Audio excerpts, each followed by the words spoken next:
Merci beaucoup. Merci beaucoup. Avons-nous besoin d'un micro Ou sans micro, ça va? Avec Micro. Avec micro. Eh bien, monsieur le maire et à vous tous, merci beaucoup de m'accueillir dans votre extraordinaire ville de Marseille, que j'aime beaucoup. Et c'est vraiment un plaisir pour moi d'être ici ce soir. Et donc, je commencerai par essayer de m'exprimer dans votre patois local. Salam alaikum. On me dit que je confonds, que c'est en fait maintenant c'est celui de Roubaix.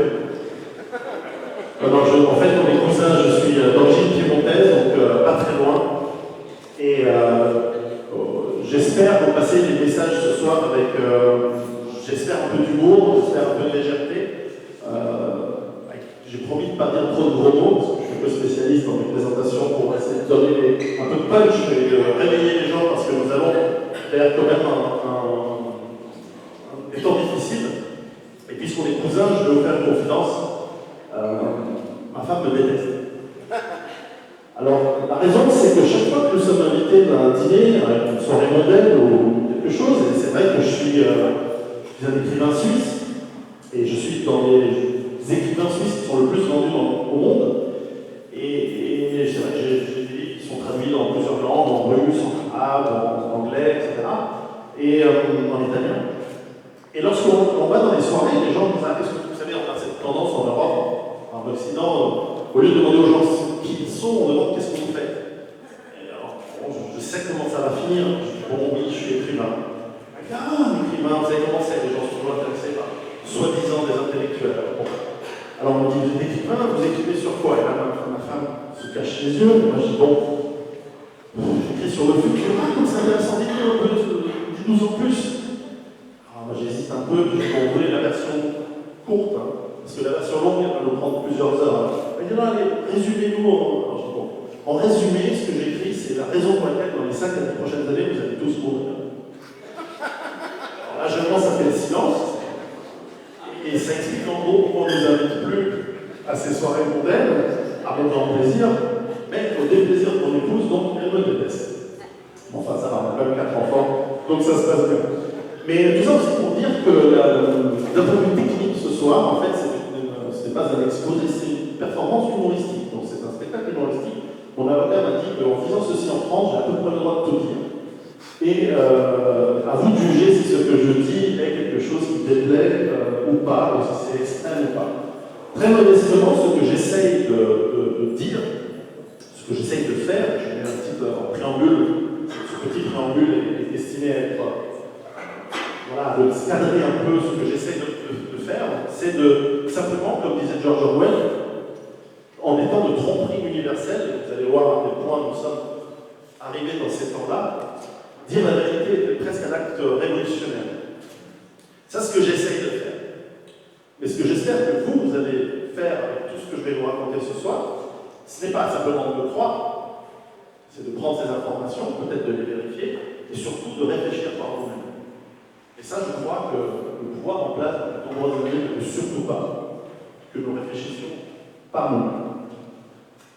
Alors, mesdames et messieurs, pour commencer, je voudrais parler d'une petite histoire de reine, non pas la reine d'Angleterre, mais des animaux.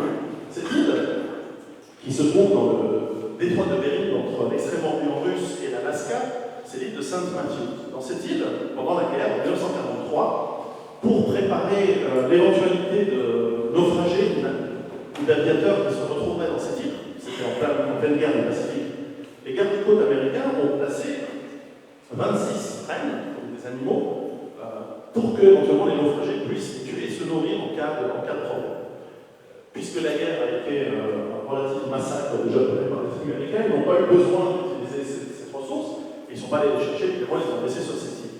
Et les services des parcs naturels américains ont profité de cette expérience pour suivre et compter régulièrement le nombre de reines, puisque c'est un cas biologique très intéressant. Nous avons un animal qui a été mis dans un endroit où il n'y avait pas de ces animaux avant, et où les ressources sur cette île sont relativement abondantes, parce qu'ils mangent des herbes et des lichens, et il n'y a pas de prédateurs. Donc il n'y a aucune régulation de cet animal. Et donc la population de ces reines a été suivie. Donc de 1943 et jusqu'à 1965, où la population a été croissante jusqu'à 6 000 unités, donc 6 000 rennes. Et en 1965, l'hiver a été très rude, et en plus ça a coïncidé avec le fait que les rennes qui se sont reproduites sur toute cette île ont fini par manger toutes les herbes qu'il y avait sur l'île et de les manger plus vite qu'elles ne pouvaient repousser. Et donc ce qui s'est passé dans l'hiver 1964-65, c'est que la population a baissé. C'est quelque chose de très normal en biologie, ça s'appelle un overshoot en anglais. Je ne sais pas comment vous en pensez, mais un overshoot, ce qui fait que toute population qui n'est pas régulée et qui a tendance à croître dans un environnement de manière exponentielle, elle arrive à un moment par consommer toutes les ressources disponibles, et à ce moment-là, la population redescend très brutalement pour arriver de nouveau à un niveau d'équilibre acceptable. Alors, il faudrait comparer ce graphique avec celui-ci. Celui-ci est un graphique qui devrait, à mon sens, être dans toutes les premières pages de tous les journaux, tous les jours, en introduction de tous les journaux télévisés. Ceux qui regardent encore la télévision, c'est de moins en moins le faire. Mais enfin, voilà, c'est un graphique qui montre l'évolution de la population humaine sur Terre. Depuis 10 000 avant Jésus-Christ, où nous étions à peu près 5 millions, jusqu'à l'an 1, pas l'an 0, mais l'an 1, où nous étions à peu près 200 ou 300 millions, ça dépend des calculs, pour ensuite continuer jusqu'à... Nous étions 500 millions en l'an 1000, en 1814, 1 milliard, en 1930, 2 milliards, donc ça c'est le temps que ça double, ça accélère. Et quand je suis né en 1971, je pense que nous étions 4, 4,5, nous sommes aujourd'hui 7 milliards et demi d'habitants sur Terre. Cette courbe, elle devrait nous effrayer, normalement. Parce que ça veut dire que dans quelques années, et le rapport des Nations Unies nous donne comme estimation une population humaine de 10 milliards pour 2050, je crois, 10, et un petit peu plus, peut-être 12, 13 ou 14 pour 2100. On ne va jamais y arriver, vous allez voir pourquoi. Mais ça devrait nous effrayer parce qu'une croissance exponentielle dans un monde fini, et je vous rappelle que la Terre n'est pas infinie, on n'a pas encore rajouté d'autres terres à celle sur laquelle on habite, va nous poser un problème. Alors la question, c'est évidemment quand. Parce que nous sommes nombreux et les ressources étant limitées par définition, la question c'est quand est-ce qu'on va arriver aux limites. Alors aujourd'hui, nous n'y sommes pas aux limites puisque nous sommes tous là vivants. Donc par définition, ça va. Alors évidemment, il y a à peu près 1 milliard de personnes qui ont des problèmes, mais enfin eux aussi, ils mangent, ils se reproduisent, ils sont encore là. Souvent on dit oui, il y a 1 milliard de personnes ou 2 milliards de personnes dans le monde qui ne mangent pas à leur faim. Ils mangent à leur faim puisqu'ils sont vivants. Alors ils ont un peu faim, mais ils mangent. Sinon ils ne seraient pas vivants. Enfin, c'est une question de logique aussi. On peut réfléchir quand on entend des trucs dans les jours, surtout dans les montagnes dans lesquelles on n'est plus invité. Alors la question qui est intéressante, c'est de commencer sur la ressource, peut-être après l'oxygène et l'eau, qui est la plus importante pour l'économie humaine aujourd'hui, qui est le pétrole. Alors le pétrole, on le connaît depuis 150 ans, on le connaît bien plus longtemps que ça, mais on l'utilise de manière assez importante depuis 150 ans. Le pétrole, c'est, je vais expliquer de manière très rapide, c'est vrai. En gros, à partir du moment où on a un gisement que l'on détecte, que l'on commence à sonder, que l'on commence à extraire, on arrive très rapidement à une mise en place d'une extraction qui peut durer un certain temps, parfois des dizaines et des dizaines d'années, et arriver à un moment, quand il n'y en a plus, et on commence à avoir une diminution de l'extraction. Ça, c'est la vie, indiscutablement, d'un gisement de pétrole. Le temps peut être long, ou il peut être très court, ça dépend du type de gisement. Si on cumule tous les gisements qui existent, par définition, si on les cumule, on arrive à une courbe qui ressemble à une courbe normale, qui dit qu'arrivé à un certain temps, nous arriverons à un pic de la production et un pic donc, de l'extraction du pétrole de la Terre. La question, c'est de savoir quand est ce pic. À quel moment nous avons consommé la moitié du pétrole existant.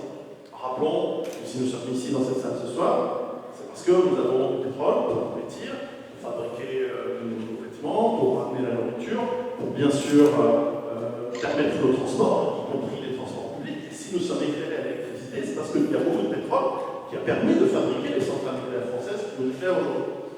Et de la cheminée d'uranium du Niger, etc., etc. Donc, nous sommes dans une société basée sur le pétrole. On a un moyen simple de voir où est-ce qu'on en est sur cette courbe, c'est de prendre la somme de toutes les tous les pays du monde et les cumuler les unes après les autres. Qu'est-ce que l'on voit? On voit que forcément il y a eu beaucoup de croissance dans les 30 glorieuses. On a eu le choc pétrolier qui a surtout touché la production du Moyen-Orient dans les années 70-80. Et puis nous avons continué à croître. Et on voit qu'autour des années 2000, il y a quand même pas mal d'endroits où la production a commencé à baisser. Alors, qu'est-ce qu'on observe? On observe qu'en réalité, depuis 1964, les découvertes de nouveaux gisements de pétrole en volume baissent. Donc, ça veut dire que ça fait déjà pas mal de temps que l'on ne découvre plus de nouveaux gisements, ou alors de plus en plus petits, et comme on va le voir, de plus en plus coûteux, de plus en plus compliqués à aller chercher. Et je pense qu'on pourrait le dire en meilleur français que moi. Mais en gros, ce que ça veut vraiment dire, c'est qu'on trouve de moins en moins de pétrole. Et que ce dont on est toujours en train de vivre sur le pétrole, qui est extrait de très gros gisements qui ont été découverts il y a très longtemps. Et on nous a promis depuis 5 ou 6 ans que c'est pas grave, puisque les nouveaux pétroles dits non conventionnels vont être opposés aux pétroles conventionnels, qui sont les pétroles très proches de la surface, qui sont faciles à exploiter, typiquement ce que l'on a au Moyen-Orient, en Algérie, ou au Nigeria, ou au Venezuela, que les pétroles dits de schiste, ou non conventionnels, par exemple, dont les pétroles de schiste, ou les pétroles profonds, etc., vont compenser la baisse de production qu'on a aujourd'hui. Mais quand on projette au-delà des années 2010, 2020, la baisse prévue, puisqu'on découvre de moins en moins de gisements et qu'on sait les gisements que l'on a, à quelle rapidité ils s'épuisent, on se rend compte qu'il y a des quantités énormes qu'il faudrait que ces gisements non conventionnels produisent. Alors là aussi, il est intéressant d'aller voir qu'est-ce que l'on produit dans ces gisements non conventionnels. Et on se rend compte qu'autour de 2015, on commence à avoir un tassement et que ces chiffres qui viennent des producteurs de pétrole eux-mêmes nous montrent qu'on est presque au bout. C'est que non seulement le pétrole conventionnel va baisser, mais qu'on commence à avoir des prévisions très baissières de la production du pétrole non conventionnel. Et ça, c'est des chiffres de 2013. Lorsqu'on commence à regarder les chiffres pour 2014-2015, on se rend compte que là aussi, on a touché un pic. Et là, il est important de comprendre un autre élément très important de l'industrie énergétique et de toute façon de l'industrie de toutes les ressources naturelles, qui est celui-ci. Ceci est une photo de 1840, je crois, 1850, pardon, du milieu du XIXe siècle, et une pépite de cuivre. C'est qu'en fait, les ressources ont cette particularité, c'est que les êtres humains étant fainéants, nous allons chercher d'abord des ressources les plus faciles à obtenir, les plus rentables, les moins chères. Et donc, lorsqu'on a commencé à s'intéresser au cuivre, pour faire le fil télégraphique au XIXe siècle, eh bien, les premiers endroits où on allait, c'est des endroits où on connaissait des mines de cuivre, enfin des endroits où il y avait du cuivre, et on allait prendre des roches de cuivre. Alors, ça fait une sacrée grosse, probablement plusieurs tonnes, et il suffisait de les casser au pic, de les faire fondre, et donc d'en sortir le cuivre. Aujourd'hui, et j'ai beaucoup travaillé dans l'industrie, une mine de cuivre, ça ressemble à ça. C'est une montagne, on creuse, et on ressort à peu près 1 kg de cuivre pour 1 tonne de terre qu'on traite. C'est plus la grosse pépite. Et aujourd'hui, vous avez des mines de cuivre, ça c'est aux États-Unis, il y en a en Afrique, il y en a dans les îles pas loin entre l'Australie et la Nouvelle-Zélande, et il y en a au Chili, notamment. Mais là aussi, ça devient de plus en plus coûteux. Vous imaginez bien que excaver ce genre de terre pour obtenir 1 kg pour 1000 kg, pour 1 tonne, c'est un petit peu plus coûteux de prendre une pépite, de la casser et de la fondre, de la faire fondre.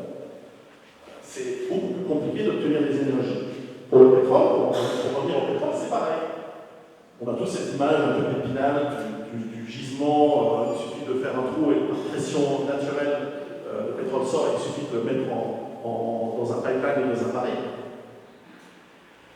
Donc ces images simples d'extraction, la réalité c'est qu'aujourd'hui, les pétroles de schiste ou les sables bitumineux qu'il faut traiter, ce sont également des gisements, si on peut appeler ça comme ça, des moyens d'obtenir du pétrole extrêmement coûteux, en plus gourmands en eau, en énergie, et que chacune de ces petites excavatrices et ces petits camions sont des machines gigantesques qui nécessitent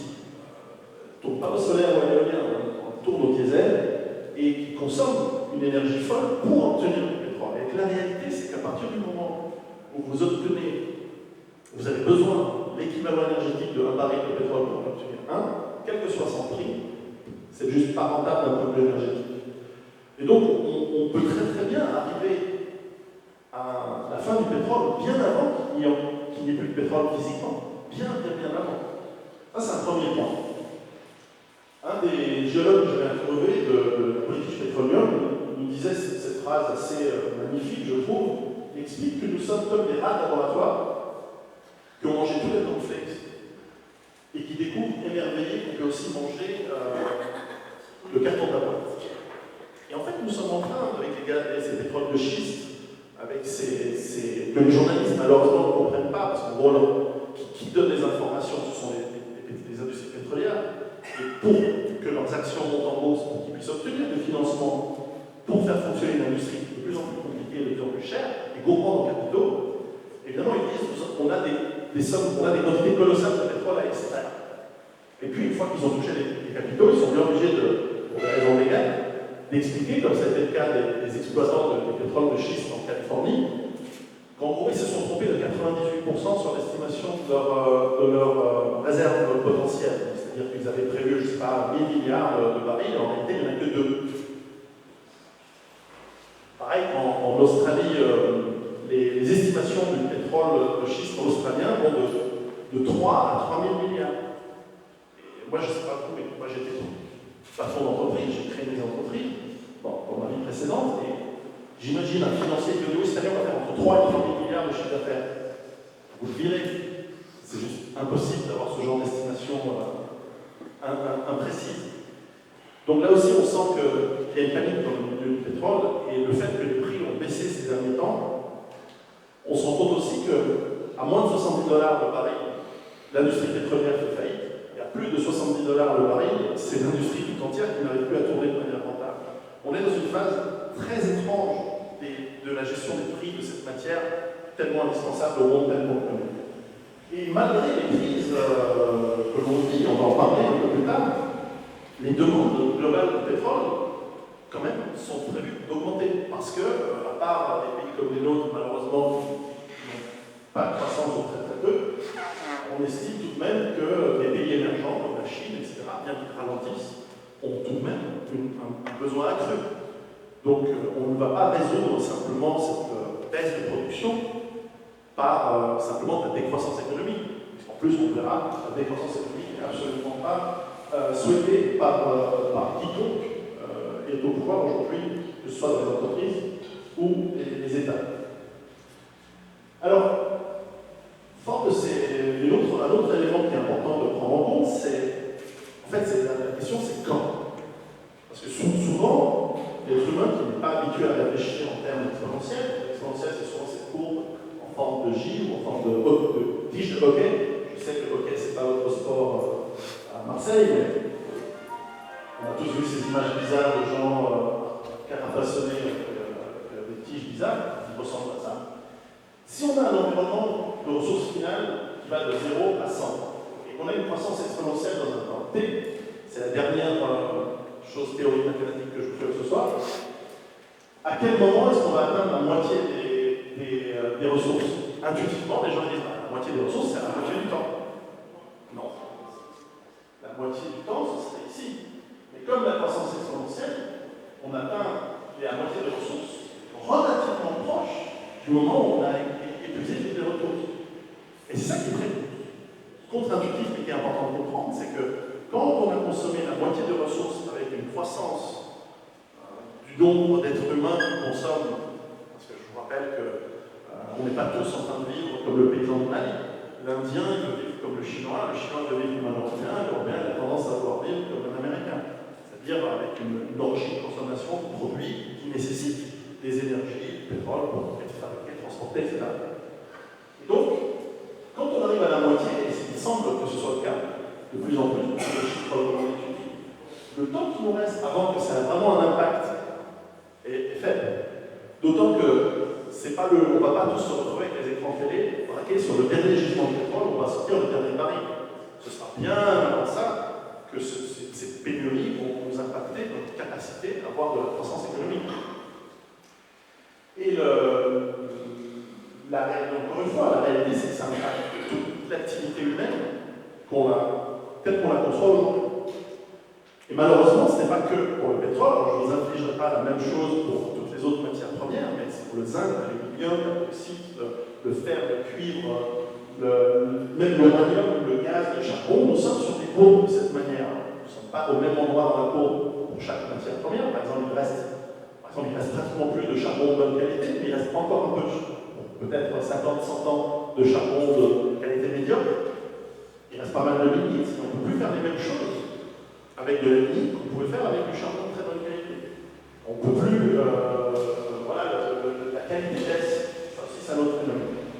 La réalité, c'est que nous sommes en train d'épuiser les ressources dont nous avons besoin pour avoir une activité économique telle qu'on la connaît. Mais en réalité, c'est plus grave que ça, puisque au-delà de l'activité économique, quelque chose de beaucoup plus prosaïque, c'est que ces ressources, elles sont nécessaires aussi pour produire la nourriture. Les moissonneuses batteuses et l'industrialisation de l'agriculture qui a permis de nourrir cette croissance démographique dont je parlais au début, elle ne tourne pas là aussi par l'amour et l'ouvrage. Ils ont besoin de diesel, ils ont besoin d'économies très performantes, très sophistiquées pour fonctionner. En plus de ça, les techniques agricoles que l'on utilise aujourd'hui dans le monde pour nourrir de plus en plus de populations sont des techniques de l'agriculture intensive qui épuisent les sols. Et on voit ici en marron les sols qui sont épuisés et qui deviennent stériles à partir d'un certain moment. Et c'est pour ça qu'on est obligé d'ajouter des engrais qui sont fabriqués grâce à des énergies qui sont eux-mêmes à base d'azote, de phosphate, qui nécessitent soit d'énergie, soit de phosphate. Prendre les phosphates là où ils sont, de les utiliser comme engrais, ce qui ajoute des éléments chimiques nocifs dans la terre, mais qui pour un temps nous permettent de continuer cette folle course vers la productivité agricole, mais qui épuise encore plus ces terres. Et je vous fais remarquer, vous allez voir que les endroits où ces terres sont épuisées sont souvent dans des pays où, et on va le voir tout à l'heure, commence à avoir des crises démographiques assez importantes. Ce qui est tout à fait logique, parce que plus il y a de gens, plus il faut les nourrir, donc plus il faut produire. Et lié à la production de nourriture, et bien sûr l'eau. L'eau, pas seulement parce qu'on la boit, mais parce que l'on produit, notamment pour la production de viande, on a besoin de quantités phénoménales d'eau douce. Je crois que pour un kilo de viande, c'est 15 millilitres, quelque chose comme ça. On va corrigez-moi si c'est un peu moins ou un peu plus. Mais nous avons besoin de quantités phénoménales d'eau pour cette agriculture. Et dans la plupart des pays aujourd'hui qui produisent de la nourriture, nous avons des stress hydriques, c'est-à-dire l'incapacité d'avoir suffisamment d'eau, pas pour boire tous les jours, mais pour créer la nourriture et continuer l'industrie. Là aussi, vous voyez en rouge, les endroits, les pays, donc, inclus les États-Unis, ont des problèmes d'eau colossaux depuis une dizaine d'années. Pratiquement toutes les nappes phréatiques ont été épuisées. Donc maintenant, ils sont en train de faire passer de l'eau à travers les montagnes, d'en acheter au Canada et à faire venir par pipeline, ce qui demande beaucoup d'énergie, ça demande des pompes, ça demande d'aller creuser de plus en plus profond. En Inde, je crois que la moyenne, c'est 100 mètres de profondeur pour le paysan indien pour aller chercher de l'eau dans les nappes phréatiques. Ça ne monte pas comme ça, il faut des pompes, il faut de l'énergie pour que ça puisse venir. Et puis, ça crée aussi des tensions géopolitiques, on en parlera, puisque l'eau qui vient des glaciers devient stratégique. C'est bien pour ça que la Chine ne lâche pas le Tibet, c'est pour ça que l'Inde ne lâchera jamais le Cachemire, à moins de guerre, etc. L'Égypte, pareil, avec les conflits qu'il y a avec le Soudan, l'Éthiopie, l'Ouganda, etc. Nous sommes dans un monde qui risque d'avoir, c'est pas un risque, c'est déjà avéré, des stress hydriques qui ont des conséquences sur la capacité de ces pays du Sud, et pas que du Sud, mais enfin c'est là le Moyen-Orient, le nord de l'Afrique, l'Inde, l'Asie centrale, où se trouvent des populations qui grandissent de plus en plus vite. Comment ils vont avoir de la nourriture s'il n'y a pas suffisamment d'eau? Et donc, si on détruit les terres, si elles deviennent stériles par manque d'eau et par destruction des sols, tôt ou tard, elles deviennent complètement stériles. Et si on ajoute à ce phénomène l'effet induit de la consommation, que ce soit, encore une fois, des gens d'Afrique, d'Inde et de nous-mêmes, d'Asie et de nous-mêmes, eh bien, cette consommation a comme effet la création de déchets. Ce qui reste après une consommation, c'est du déchet. Et ce déchet prend forme de décharge, une grande problématique dans les grandes villes notamment, mais aussi de destruction de l'environnement, puisque nous polluons par cette création de déchets chimiques, mais aussi matériels, les océans, les rivières, les airs que nous respirons, le discours écologique, d'un point de vue purement technique et si on enlève l'idéologie, est totalement véridique. Nous devons gérer ce déchet, cette pollution, d'une manière de plus en plus précise, de plus en plus efficace, mais malheureusement, parce que nous sommes de plus en plus nombreux dans le monde, ça devient difficile. Et si dans les pays, on va dire en Europe, aux États-Unis, et dans certains pays d'Asie, on arrive encore à le faire, dans des pays moins sophistiqués économiquement, pour ne pas dire arriérés économiquement, si on peut dire, la problématique est gigantesque. Et nous le voyons là-bas comme ici, avec des problématiques sur la santé, évidemment. Les ressources des mers s'épuisent, là aussi. Je ne sais pas en Méditerranée s'il y a encore suffisamment de poissons pour faire des bonnes bouillabaisse, mais je pense que ça devient difficile avec beaucoup les imports congelés d'ailleurs. Et puis la déforestation, surtout des terres tropicales, c'est moins un problème dans le nord, dans les pays équatoriaux tropicaux, c'est un vrai problème. Détruisent les espèces animales, détruisent les niches écologiques. Et à la fin, c'est nous qui avons de plus en plus de problèmes pour vivre sur cette planète. Et on le voit moins ici. Moi-même, j'habite en Suisse, un peu pays un peu protégé, etc. Mais j'ai voyagé pour mon travail longtemps à travers l'Afrique, le Moyen-Orient, l'Europe de l'Est et l'Asie. C'est simplement un endroit catastrophique. La destruction écologique, c'est un truc qu'on s'imagine, qu'on a la peine à imaginer depuis ici. L'impact d'une terre qui se stérilise, qui ne produit plus suffisamment pour tout le monde, et nous y sommes, c'est clairement un impact nutritionnel et de quantité et aussi de qualité. Donc, clairement, à partir du moment où une population commence à arriver avec une problématique d'incapacité à vivre sur un territoire, très vite, cela crée des conflits.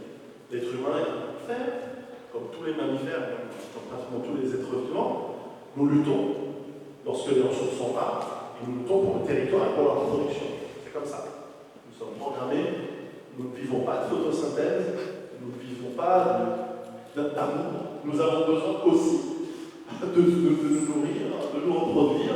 Il y a une compétition acharnée. Et lorsque cette compétition devient très âpre pour des ressources rares, c'est la guerre civile. Et on le voit dans tous ces pays. Et c'est bien normal, encore une fois, vous voyez le Moyen-Orient, par exemple, je prends cet exemple parce que l'actualité s'étend. Les ressources sont rares, la population a une croissance exponentielle, et comme peut-être nous autres en Europe dans les années 30 ou précédemment, qu'est-ce qui se passe? Le seul moyen de les tenir, c'était par des régimes extrêmement poigneux, extrêmement forts. Un régime que nous avons eu la brillantissime idée de démonter avec justement des philosophes à 3 lettres, à 2 balles, qui malheureusement nous amène une exacerbation des problèmes dans ces pays, une exacerbation de l'aspect sectaire et extrémiste, des vrais extrémistes. Et non seulement nous créons nous sommes pas nous, c'est faux, nous ne devons jamais dire nous, c'est eux.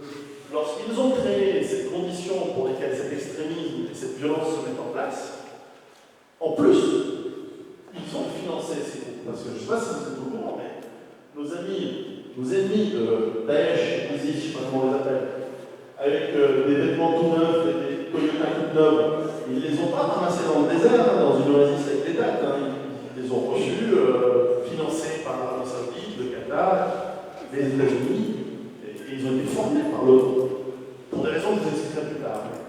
Et c'est pareil chez Al-Qaïda en Somalie, pays qui a aussi eu la chance de recevoir la démocratie américaine, Boko Haram en Afrique, et bien d'autres à travers le monde. Et quand on voit le résultat entre, je sais pas, l'Afghanistan avant, après, quand on voit le résultat de la Libye, l'Irak avant, après, de la Libye avant, après, de la Syrie, un pays que je connais bien, avant, après, on a encore des images de Syrie, ou des images d'avant, après, ou avant, après, avant que ça je me trompe, ça c'est connu, ou d'avant, après. Le résultat, c'est que nous avons, à mon avis, pas, encore une fois, c'est pas nous, c'est eux. Lorsque l'OTAN, l'Union européenne, les États-Unis, pour des raisons que je vous expliquerai dans 2 minutes, ont créé les conditions pour un chaos et pour finalement un extrémisme qui, à mon sens, n'est pas de la nature de ces cultures. Enfin, on pourra en discuter plus tard. Le résultat, c'est que les gens qui ne veulent plus vivre dans ces pays-là, qu'est-ce qu'ils font? Ils font ce que l'on fait. C'est qu'on prend la route. Et on prend la route et la mer pour venir évidemment ici. Parce qu'ils croient que ça va bien se passer ici. Alors, j'insiste toujours que c'est un show humoristique. Alors, évidemment, ça crée des drames. Il y a des morts. Alors, moi, j'ai tendance à dire pas assez. Parce que, vous allez voir pourquoi. Mais la réalité, c'est que c'est une véritable invasion. Je regardais les statistiques récentes de l'immigration clandestine en Europe. C'est 1 million en 2010, et aujourd'hui on pense que c'est 2 millions. Parce que ce que l'on voit récemment à travers les Balkans et l'Allemagne, c'est pas plus que ce qui se passe d'habitude. Ce qui se passe d'habitude, c'est aussi en croissance exponentielle, c'est bien normal. Et on se rend compte que cette immigration, elle est à 80% d'hommes seuls, jeunes. Statistiquement, dans toute l'histoire de l'humanité, lorsque la proportion d'hommes jeunes de 15 à 25 ans, de 15 à 30 ans pour être précis, est supérieure à 40% de la population totale masculine, on parle d'hommes, 100% des cas, tous les cas qui ont été étudiés, ça donne une guerre. Guerre civile ou guerre d'expansion, puisqu'on n'arrive pas à créer suffisamment de richesses et de femmes pour ces gens, notamment dans les cultures à tendance polythéiste.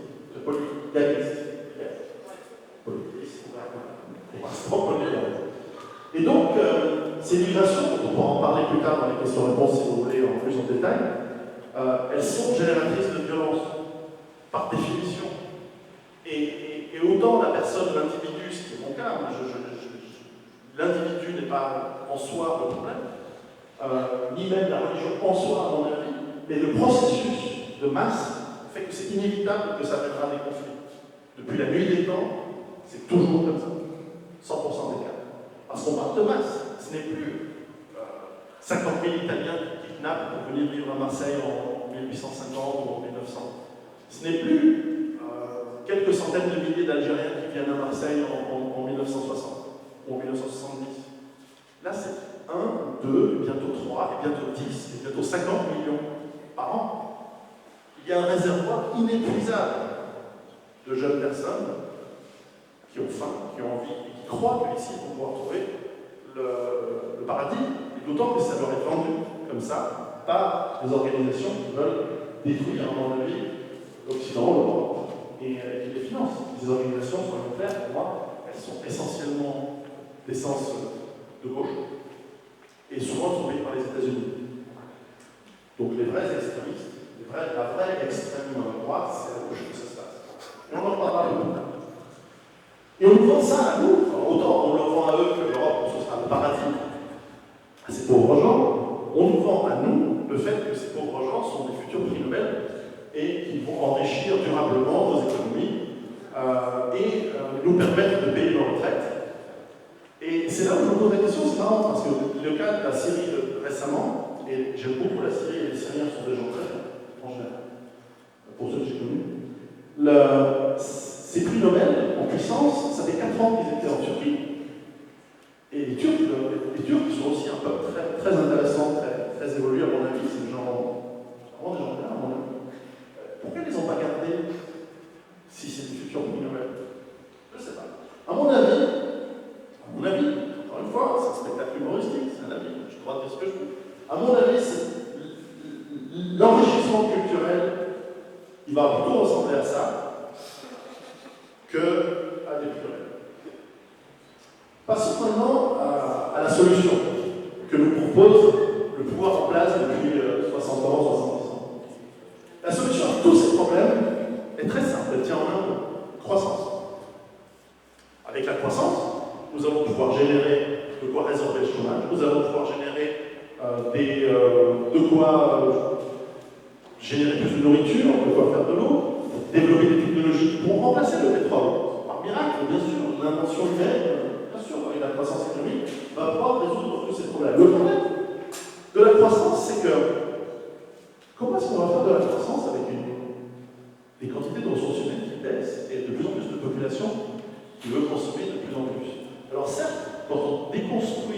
les chiffres de la croissance de tous les pays occidentaux depuis 40 ans pratiquement, on se rend compte que l'essentiel de la croissance, c'est un tout petit peu de gain de productivité grâce aux nouvelles technologies de l'informatique, un tout petit peu. Et l'essentiel de la croissance, c'est en réalité plus de gens qui consomment plus. Parce qu'il y a plus de gens, donc quand une population croît de 2%, a priori vous allez avoir une croissance de 2%. Et c'est aussi en partie pour ça qu'on veut continuer ces vagues de migration, parce que ça nous permet de gonfler nos chiffres de croissance. Et donc d'asseoir un certain pouvoir politique et économique qui va avec. Lorsqu'on regarde de plus près et qu'on corrèle ces chiffres de croissance avec la création de dettes, on se rend compte que systématiquement tous les pays en Europe et aux États-Unis, dans l'Amérique du Nord, ont systématiquement créé de la croissance économique avec de la génération de dettes, et une génération de dettes plus forte que la croissance. Donc quand on a généré 2% de croissance avec 4% d'augmentation de la dette en une année, à votre avis, est-ce qu'on est plus riche ou plus pauvre en réalité? On est plus pauvre. Toute personne ici qui est patron d'entreprise sait que si vous générez du chiffre d'affaires en vous endettant plus que le chiffre d'affaires qui a été généré, systématiquement, année après année, tôt ou tard, vous allez déposer le bilan. Alors, comme les États ne déposent pas de bilan, il y a d'autres phénomènes qui se mettent en place. Et ces phénomènes sont, effectivement, prenons l'exemple de la plus grande puissance économique pour un temps, qui est celle des États-Unis. Leur dette publique de l'État fédéral, aujourd'hui, elle est à 20 milliards, donc elle doit être quelque part là-haut.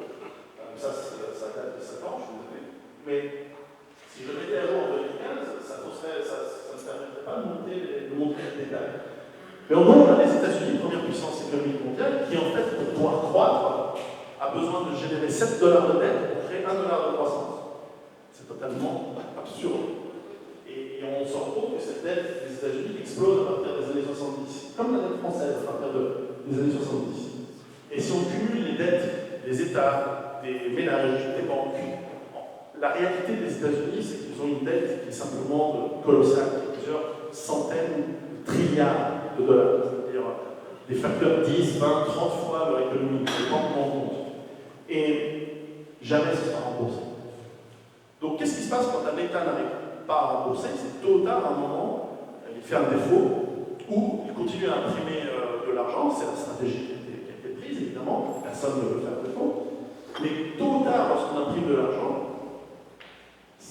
les gens commencent à ne plus avoir confiance dans cet argent. Parce que quand on vous dit, vous allez acheter votre pain, et qu'il vous suffit d'écrire sur un morceau de papier 5 € pour acheter votre pain du matin, vous allez regarder quand même 5 €. Au bout d'un moment, le boulanger va se dire, des 5 € que tu as dessinés sur un morceau de papier, je ne les prends pas. C'est ce même phénomène aussi simple que ça qui amène tôt ou tard les populations de pays qui sont trop endettées à ne plus faire confiance dans leur monnaie. Ça a été le cas de l'Empire romain à un certain moment, c'était le cas il y a eu une crise comme ça dans les différents empires chinois au cours de l'histoire. Tôt ou tard, ça provoque des phénomènes de perte de confiance dans la monnaie, dans la valeur de l'argent, qui n'est basé sur rien aujourd'hui, il n'y a plus de valeur tangible sur laquelle l'argent est basé. Dans le temps, c'était l'or, c'est fini. Et donc, qui dit perte de confiance, dit qu'on n'accepte plus l'argent, donc on va vous en proposer de plus en plus pour le même bien. Et ça s'appelle de l'hyperinflation. C'est pas nouveau, il y a des centaines et des centaines et des centaines d'exemples dans l'histoire économique. Le très connu, évidemment, c'est le marque des années 20, la République de Weimar, qui est partie les gens arrivaient avec une pleine de liasses de monnaie pour pouvoir acheter du pain. Au bout d'un moment, il valait mieux les brûler plutôt que de les transporter tellement ça va la merde. On a l'exemple du Yougoslave, juste avant la guerre en Yougoslavie, où hyperinflation rampante de l'État qui imprimait de l'argent pour payer son fonctionnement. Je vous rassure, c'est exactement ce que tous les pays européens et nord-américains font. Ils impriment de l'argent pour payer leur fonctionnement. Ou l'exemple que j'ai personnellement vécu en habitant au Zimbabwe, dans les années 90, fin des années 90, où on a vu là aussi l'État partir en vrille hyperinflationnaire et avec des formidables billets de banque, je reviens chez moi, de 10 trilliards de dollars zimbabwéens. Et tous les pays, aujourd'hui, ce sont tous les pays, là aussi surdéveloppés, n'importe comment développés, je sais pas comment on peut le dire, sont avec des niveaux de dette totalement élevés. On parle souvent de la Grèce, mais en réalité, l'Italie ou les États-Unis, et je crois même l'Angleterre, sont à des niveaux pires. Et ce que l'on va voir de plus en plus, c'est que l'un pays après l'autre, alors on nous a fait un très grand psychodrame, et à raison, c'est terrible ce que vivent les Grecs depuis un certain temps, mais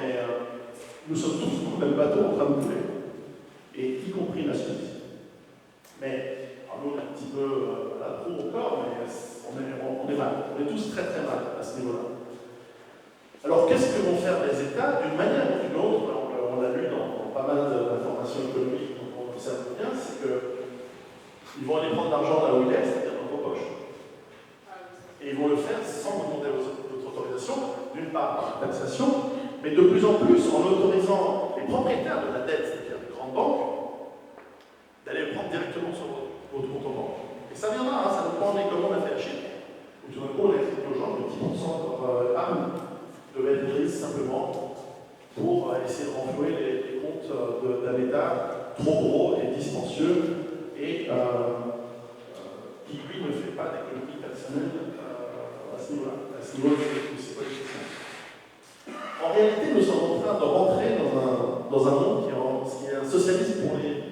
Alors, je n'aime pas utiliser le mot riche parce que c'est connoté, et je ne suis certainement pas de ce bord-là du spectre politique personnellement, même je ne parle pas beaucoup de politique ce soir, vous allez voir, mais nous avons fait le pire des socialismes, c'est-à-dire un socialisme pour les grands banques, un socialisme pour les riches, un socialisme pour finalement ceux qui gagnent à tous les coups.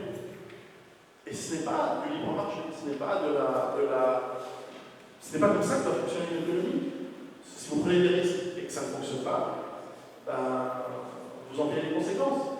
Mais la subvention de l'échec, que ce soit pour l'individu ou surtout les grands groupes industriels, non, ça amène, comme pour l'Union soviétique, à l'effondrement. Et cet effondrement, malheureusement, il est toujours systématiquement lié aux crises économiques et financières. En quelques exemples, évidemment un exemple qui vous est très cher en France, c'est la grande crise économique du XVIIIe siècle en France est directement, ce n'est pas l'unique cause, mais c'est directement l'une des causes de votre Révolution française, et ensuite de l'ère de l'Empire, et donc d'un changement radical de la manière de voir les choses en Europe. Grande panique et grande crise en 1907, peu connue, peu étudiée, mais très très importante.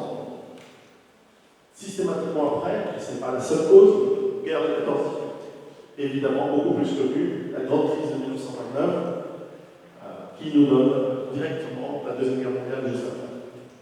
Et donc, aujourd'hui, nous sommes en face à une convergence de crises de matières premières, convergence de crises écologiques, convergence de crises financières avec des dettes incommensurables. Je suis plus en détail là-dessus, évidemment, dans mes livres.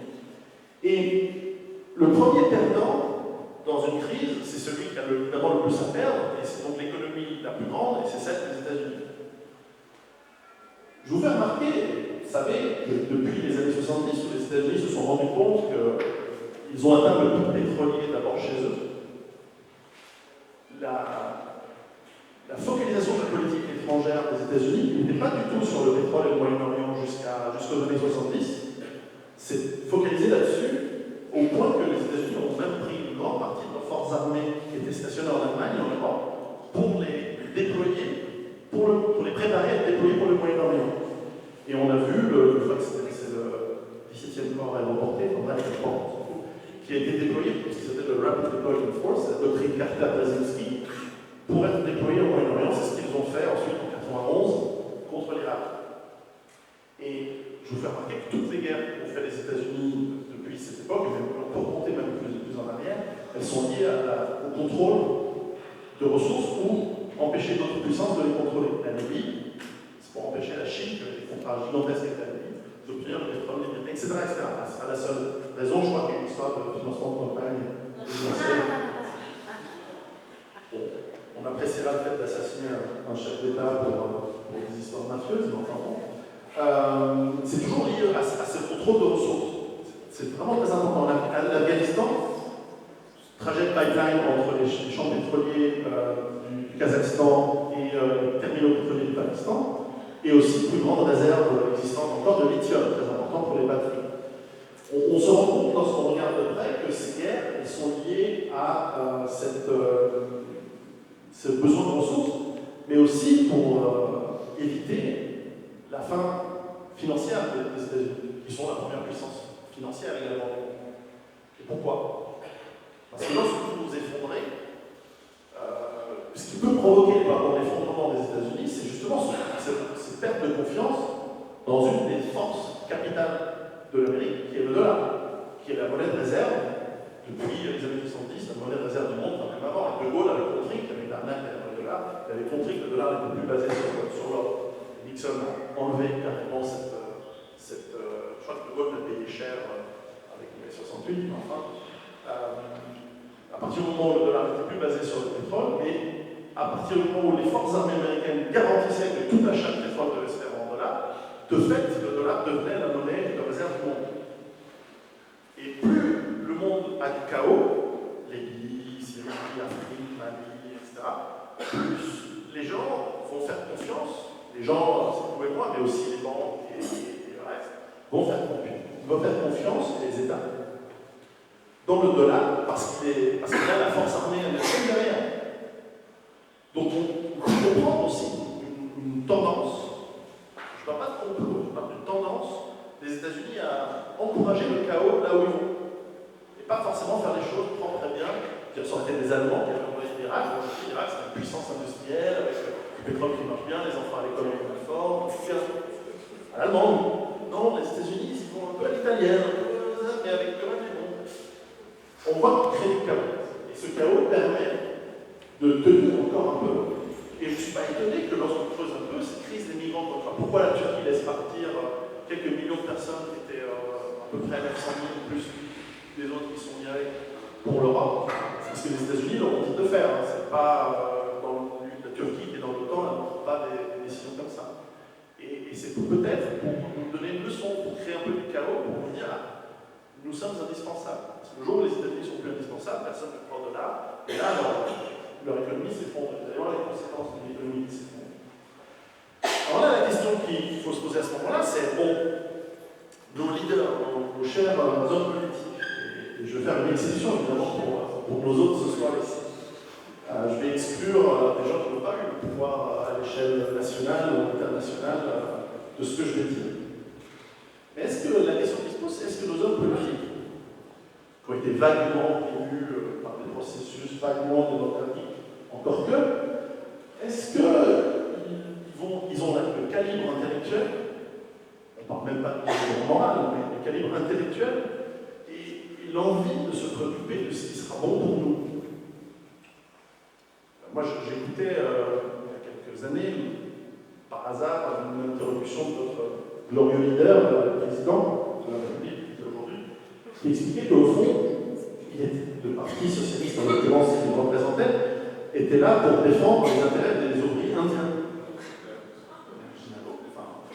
J'aime bien les Indiens, c'est une civilisation extraordinaire, j'adore.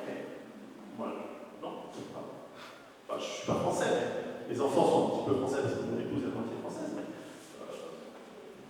non, moi je ne veux pas qu'on défende. Je sais très bien que les Indiens se débrouillent bien, mais moi je ne veux pas que. Bref, moi je ne crois pas trop que ces gens nous aiment bien. C'est mon avis. Peut-être que je me trompe, peut-être que je suis bête, ou peut-être que je suis un peu paranoïaque, mais je ne pense pas qu'ils nous aiment bien. Je pense qu'au contraire, ils n'ont pas d'intellect, ils n'ont pas l'envie de nous aider, et à mon avis, ils sont pas vivants.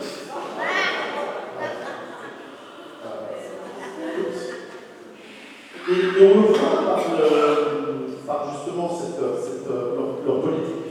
Souvent, les gens de gauche disent à raison, pour une fois, je donne raison aux gens de gauche, ils n'ont pas tort 100% des choses, 99,8%. Sur un petit pourcentage sur lequel ils ont raison, il faut l'avouer, c'est vrai, ils nous disent voilà, les politiques qui ont été faites dans ces 20 ans dernières années nous amènent à un monde où les 0,001% des plus riches possèdent 30% de la richesse. Et ils nous disent c'est injuste, etc. Mais ce sont leurs politiques. Justement, de captation des richesses par l'État, c'est pas Bill Gates qui est sans doute représenté là-dedans, mais la majorité, ce sont en fait des entreprises qui ont la main de l'État avec derrière une certaine forme de corruption. Et on le voit aux États-Unis, quand vous allez à Washington DC, vous avez l'impression d'être, je sais pas, j'y étais pas à l'époque, mais on a l'impression d'être à Byzance à l'époque où il y a une corruption incroyable. On sent que c'est la fin d'un empire où c'est des orgies romaines, des prostituées, il y en a plein là-bas, et c'est les lobbies qui payent pour avoir les lois qui vont dans leur sens. Et lobbies pharmaceutiques, d'armement, et des politiciens qui allongent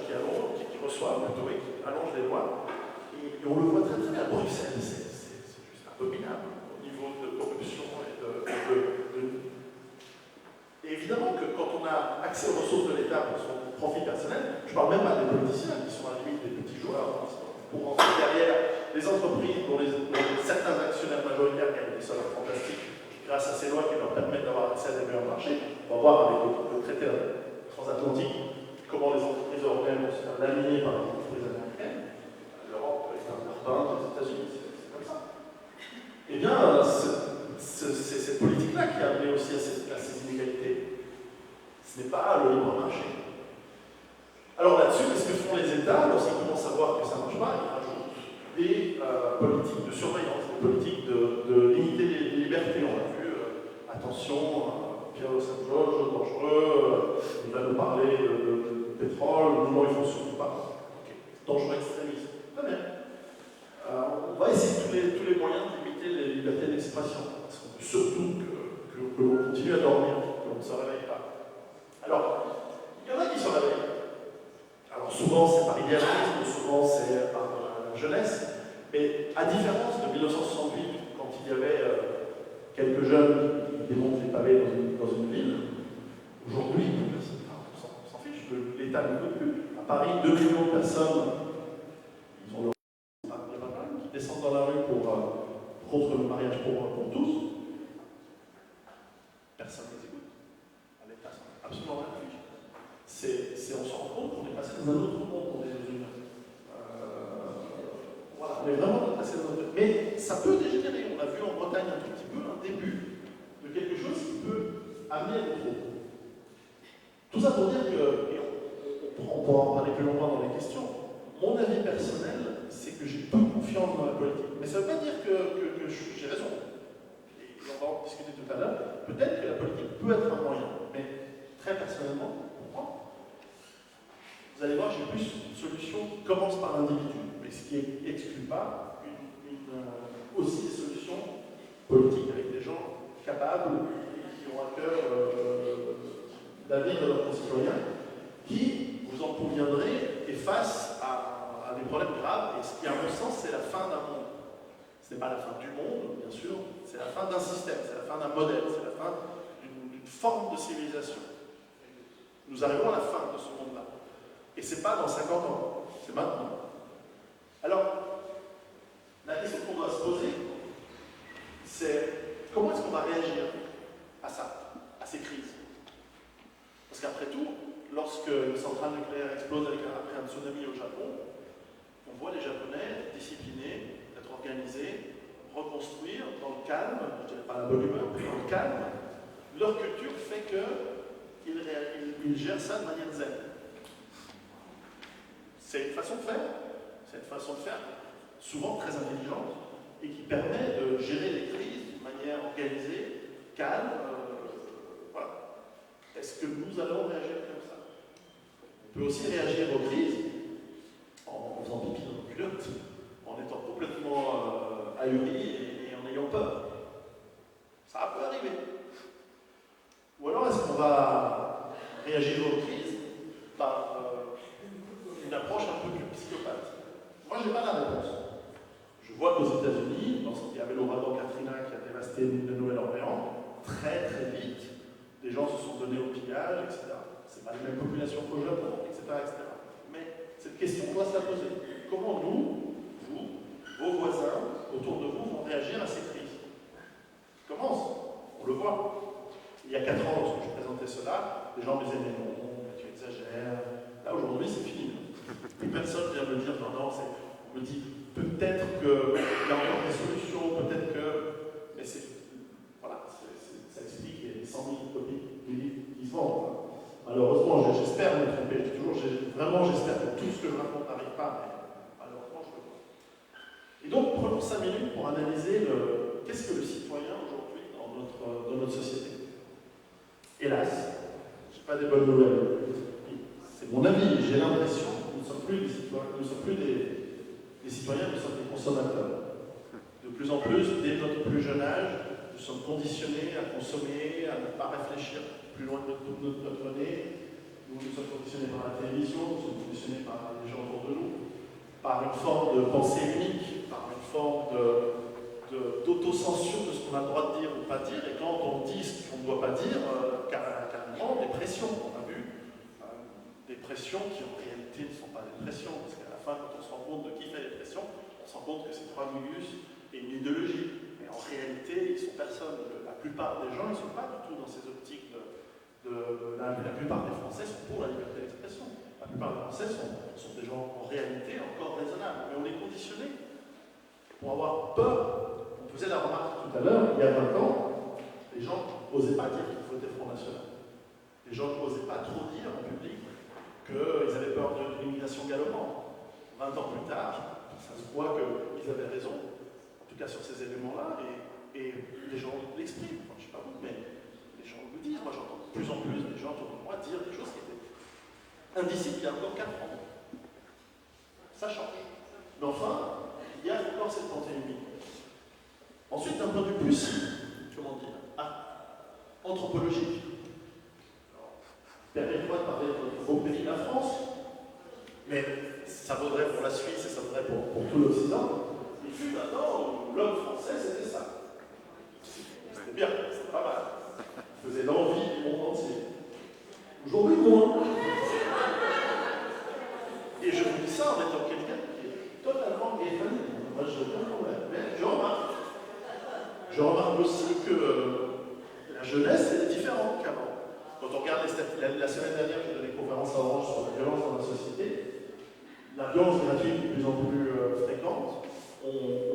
Avant, on se battait et on avait un certain code de l'honneur, même entre bandes de vauriens et de racailles. Aujourd'hui, on va achever le type à coup de pied par terre pour un regard, pour une cigarette qu'on a refusé de donner. Il y a cette ultra-violence qui entre dans nos sociétés, qui est intéressante. Mesdames, ne vous échappez pas à ma sévérité. Plus d'abord, et vous l'avez encore en France, la femme française, c'est quelque chose. Mais de plus en plus, dans le monde, c'est du nombrilisme, c'est de forme d'étrange façon d'être. Et de toute façon, tous jeunes, vieux, moins jeunes, nous sommes tous des zombies accrochés à nos petits téléphones. Et notre humeur, notre état d'esprit varie en fonction des messages qu'on a reçus, du nombre de likes qu'on a sur notre Facebook. Et nous sommes pris dans cette logique de consommation qui s'explique très très bien d'ailleurs à chaque solde où nous voyons des véritables hordes de sauvages qui se précipitent dans les magasins le jour même pour avoir une bonne affaire. Bien que le pouvoir d'achat descend, ça risque d'être un peu plus difficile. On voit aussi des idéologies, alors on en parlera longtemps, c'est pas mon cheval de bataille, mais je remarque, on a aussi des idéologies où on nous oblige, et évidemment l'immigration massive étant, on veut nous obliger au métissage. Moi j'ai aucun problème que les gens qui s'aiment fassent ce qu'ils veulent, je suis très libertarien. Mais je remarque que ce métissage il est poussé seulement dans un sens, et la réalité c'est qu'on veut déraciner les gens du pays où ils viennent, on veut les couper de leur culture, on veut détruire les Africains, les Moyen-Orientaux, les Asiatiques, etc., en les déracinant, et on veut détruire les peuples européens et nord-américains en les forçant à un métissage qui va diluer la force culturelle qu'ils représentent. Ce n'est pas bien ou mal, le métissage c'est quelque chose qui arrive depuis toujours. Mais lorsqu'on métisse en masse, comme l'éducation de masse, on détruit. On va créer une autre culture. Mais en tout cas, on détruit la culture d'origine des deux côtés. Et c'est voulu parce qu'une culture, des racines faibles, rend. Moi je viens du marketing, je sais comment ça marche, mais enfin des cultures avec des racines faibles rendent la personne plus malléable au mode, au consumérisme, et moins forte dans un certain combat politique même. Et donc, c'est intéressant de remarquer qu'aujourd'hui, il y a de plus en plus de tout ce qui pousse, et je ne vais pas métalliser là-dessus, à une forme de métissage qui est, à mon avis, destructeur. Alors bien un métissage idéologique, pas comme un projet personnel. De plus, notre mode de vie, on le voit dans les trafics ici à Marseille, nous vivons dans des petites boîtes, nous nous déplaçons dans des petites boîtes, nous travaillons dans des petites boîtes. De plus en plus, le monde n'a plus de sens pour la plupart des gens qui sont dedans. À la fin, qu'est-ce qu'on construit? Ah ouais, on passe la journée sur un tableur Excel, dans un bureau, on fait des réseaux de services qui n'est plus industriel. On n'a plus cette fierté de dire, voilà, ce bateau, ce transatlantique, je l'ai construit, mon père a fabriqué cet immeuble. Ah, j'ai fait du travail Excel, on rentre le soir, on est fatigué, qu'est-ce qu'on a fait? Qu'est-ce qu'on peut dire à nos enfants? Qui on est? C'est un vrai problème de civilisation.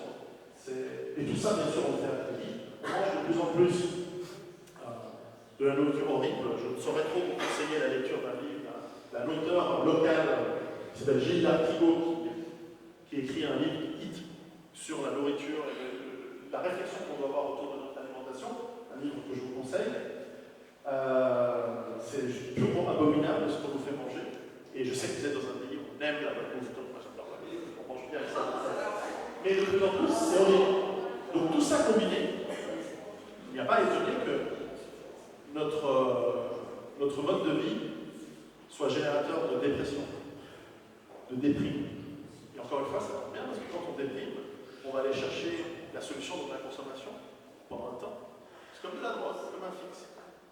Et pendant que nous sommes déprimés, nous oublions de combattre pour nos intérêts. C'est aussi simple que ça. Alors moi je ne crois pas que c'est un immense complot, mais c'est simplement la force des choses qui nous amène à ça. La réalité c'est que nous sommes dans un système qui finit.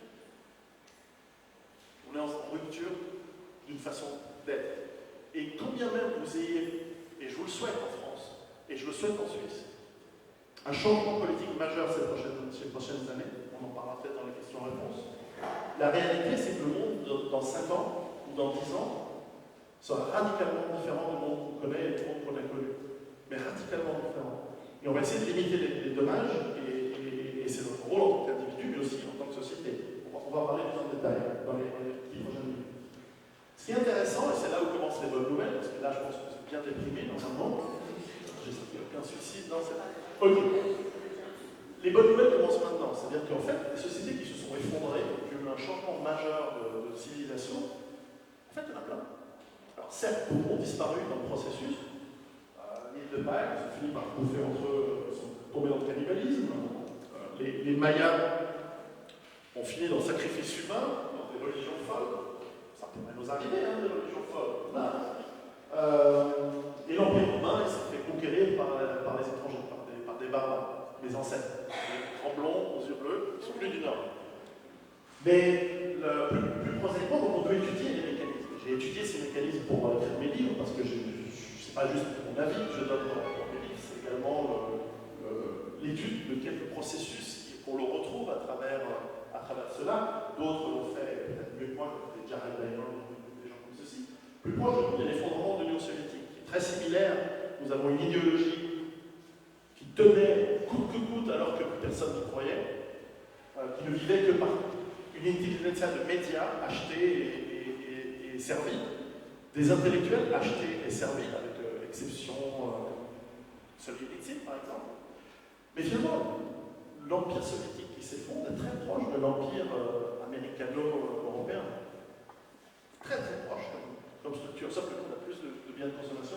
Eux, ils avaient un peu de peine de ce côté-là. Ils considéraient que fabriquer des T-72 c'était vachement plus intéressant que des films et des téléviseurs. Mais bon, à part ces petits détails, c'est très similaire cet effondrement qui arrive. Et donc, qu'est-ce qu'on peut ressortir qu'est-ce qu'on peut sortir comme tendance lourde?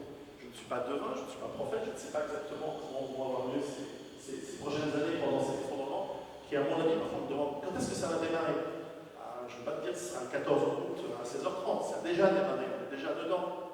On le voit qu'il y a plus de pauvreté, c'est ce que l'on voit de plus en plus. On voit aujourd'hui des poches de pauvreté qui sont en train d'agrandir aux États-Unis, en Europe, qui sont plus similaires à ce qu'on voit au tiers dans le tiers-monde.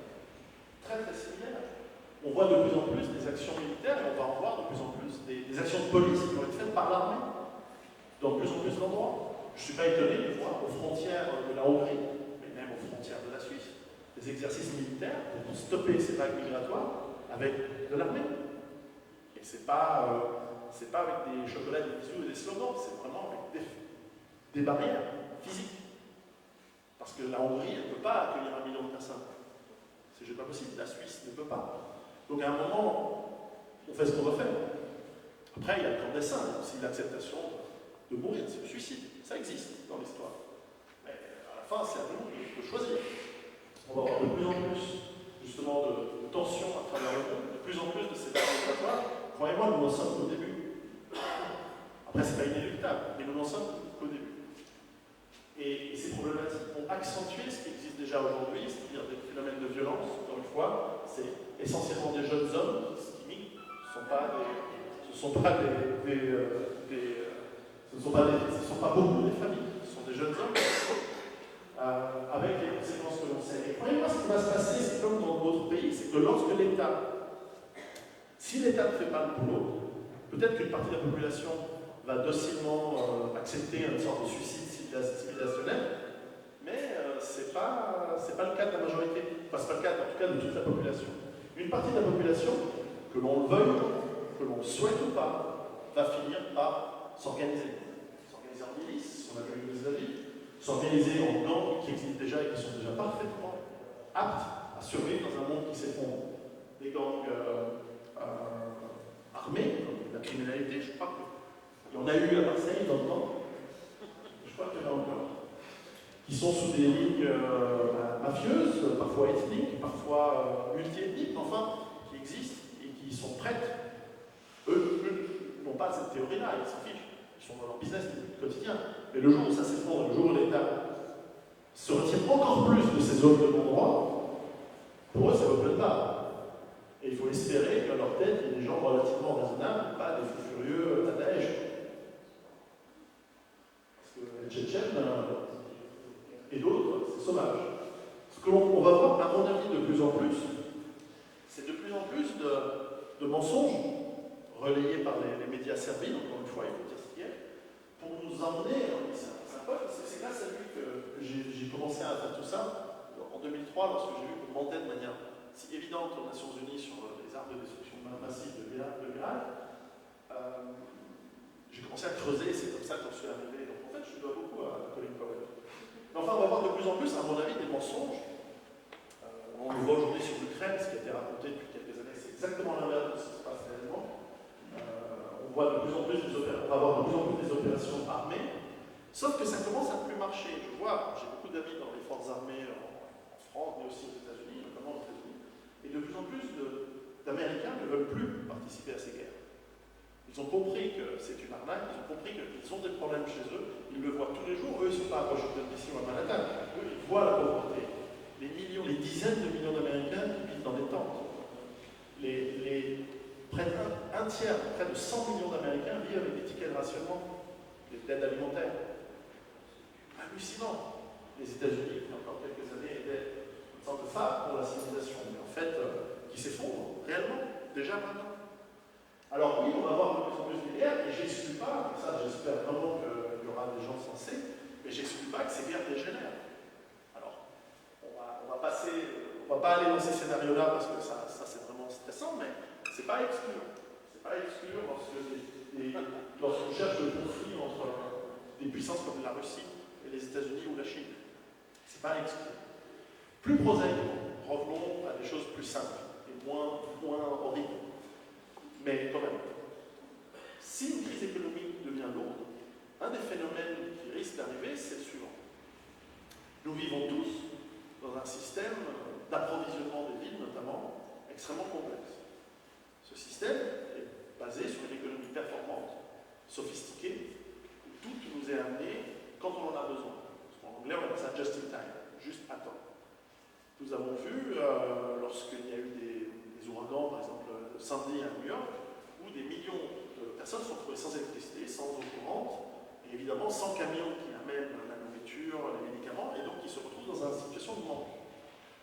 Les crises économiques lourdes, qui ont tendance à devenir globales, elles vont nous amener de plus en plus des situations de pénurie, auxquelles nous ne sommes pas habitués. Moi je les connais, hein, j'ai vécu en Afrique, au Nigeria, c'est normal d'avoir 2-3 heures d'électricité par jour, des coupures sans arrêt.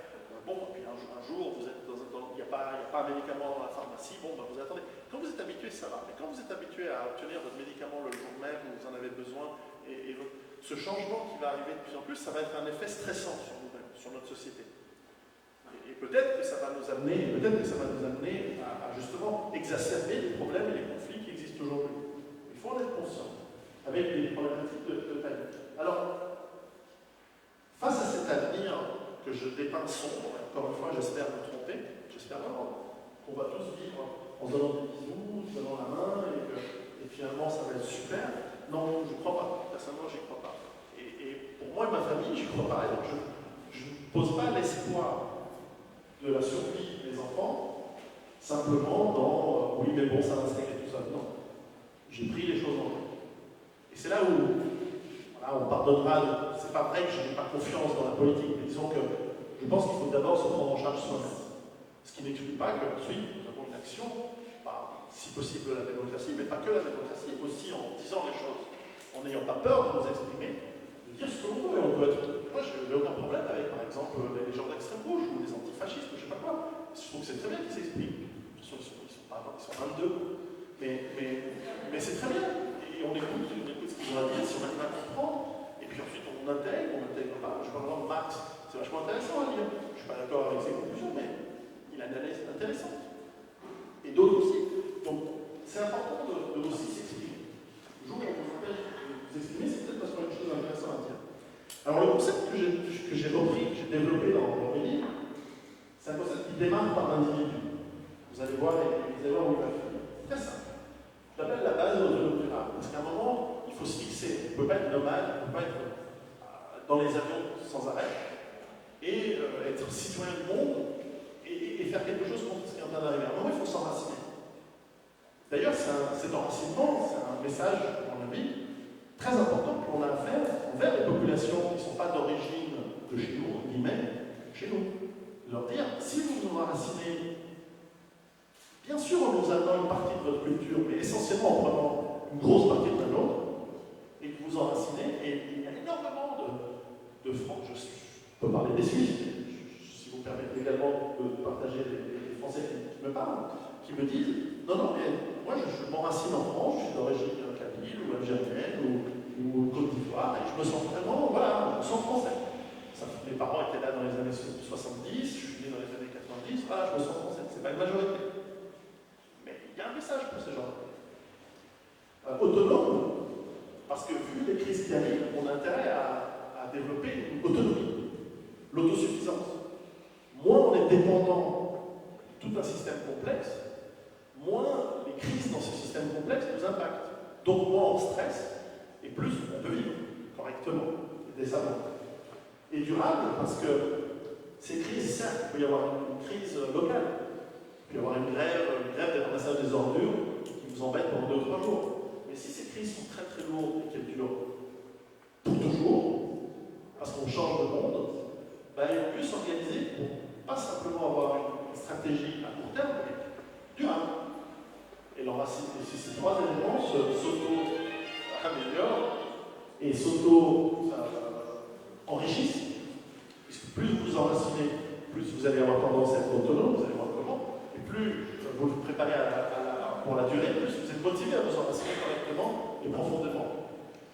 Alors ça peut être, bien sûr, dans une ferme, long terme, moi je vis dans une ferme dans les montagnes, ça peut être dans une maison pavillonnaire, ça peut être dans des bars d'immeubles, ça peut être dans un endroit même très simple, n'est-ce pas? Et on a le propriétaire qui est dans la salle. Et ça peut être carrément dans un endroit totalement autre. C'est un concept, c'est pas une recette de cuisine que je vous propose. À mon sens, il vaut mieux prévoir des endroits peu denses. Alors évidemment, là, c'est pas l'exemple parfait ici de Marseille, mais on va travailler pour aider Marseille. C'est une ville que j'aime. Pour bien développer sa base autonome durable, très brièvement, il vous faut 7 éléments essentiels. Le premier, c'est l'eau. L'eau qui est essentielle évidemment à la vie. Donc, comment est-ce qu'on peut la récupérer? Comment est-ce qu'on peut faire en sorte qu'on ait suffisamment d'eau? D'abord à titre individuel, ça peut être des réserves, ça peut être évidemment la récupération d'eau de pluie, ça peut être le filtrage. Deuxième élément, c'est la nourriture. Est-ce que nous sommes capables de créer notre propre nourriture? Alors évidemment, à la campagne, c'est plus facile. Les Russes ont survécu à l'effondrement de l'Union parce que c'était une tradition chez eux d'avoir un petit cabanon à la campagne où ils produisaient leurs petits légumes. Ça fait la différence entre vivre et mourir pendant les hivers de 91 et 93. Des potagers urbains existent de plus en plus. Hein, je ne sais pas s'il y en a par ici, mais il y a cette autre tradition des jardins ouvriers qui était très important pour la vie des gens dans le temps. Avoir ses graines, réfléchir à peut-être même faire son élevage, et bien sûr, chasse-pêche, tradition, ça c'est important. Et puis bien sûr, un peu de stock en en cas de coup dur, avoir chez soi un peu de farine, du pain, de l'huile, de la farine, de l'huile, de la nourriture, avoir un peu de stock, bien sûr. Mais l'idée, c'est quand même de tendre à la production autonome de nourriture.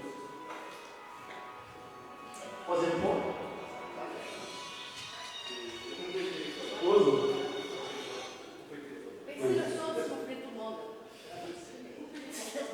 Voilà, donc répète-toi à la fin.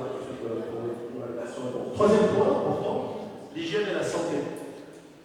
Parce que là aussi, nous sommes dépendants de tout un système médical complexe qui nous permet de... Donc là aussi, on doit réapprendre des choses simples. Alors, je ne vais pas faire l'insulte de vous dire, apprenons à nous laver les mains, c'est une chose évidente. En tout cas, je peux vous dire que ce n'est pas tous les jours, s'il y a tous les jours, à tous les repas, je dois leur dire, si tu t'es lavé les mains, non, fille. Tous les jours, tous les soirs, à tous les repas. Bon, il y a l'hygiène de base, il y a aussi les comportements, il y a aussi la nutrition. Pour avoir une bonne santé, une bonne hygiène, se nourrir correctement, se mouvoir, etc. etc. Ça a l'air d'être cucu, ce que je dis, ça a l'air d'être simple. C'est à peu près 300 pages dans le livre. Enfin, apprendre aussi à se soigner, avoir le maximum de doses de médication. Et d'une part, ça nous coûterait un petit peu moins cher pour la Sécu. Si chaque fois qu'on a un rhume, on se pointe en disant « Docteur, moi et ma famille, on est tous malades ».